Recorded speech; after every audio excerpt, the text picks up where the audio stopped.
Hi, I'm Aaron. I study communication here at UCSB, and I studied abroad in Denmark at the University of Copenhagen.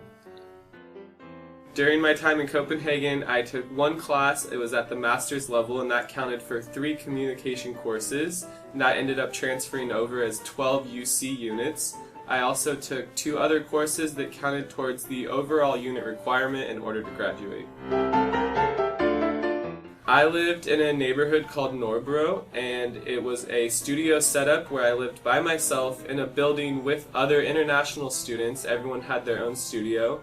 My studio included its own bathroom, kitchenette, living area, and a sleeping area.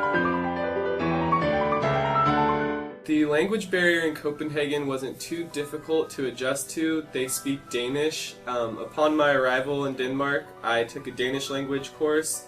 That class was very fun. That's where I met a lot of people. It was really useful to have all the Danish skills. Most Danish people do speak English, so that was very easy to adjust to, and I really enjoyed getting to learn their culture. I did eat some good food while I was in Denmark. They have a type of cuisine called New Nordic cuisine, which focuses a lot on fish and bread.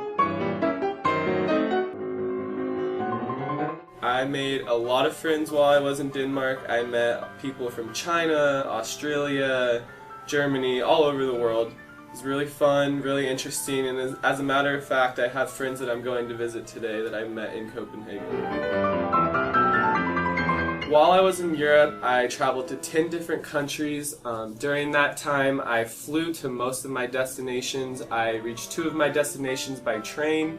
Some of the countries I visited included France, Hungary, Austria, Sweden, Finland, Spain, and a couple others.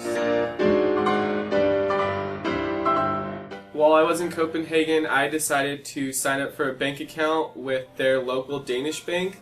I found that to be really helpful.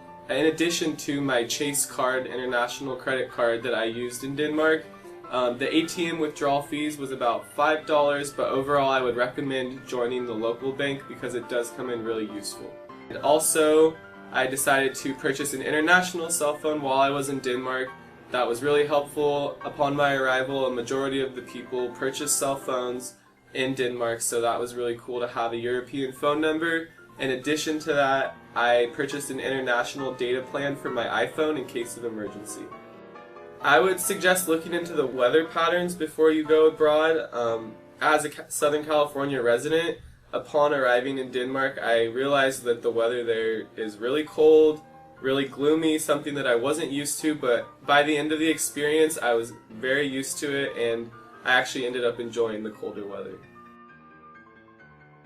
I chose to go to Denmark because I was looking for something that wouldn't be too big of a culture shock, but I still wanted to experience a different culture that's obviously very different from the US.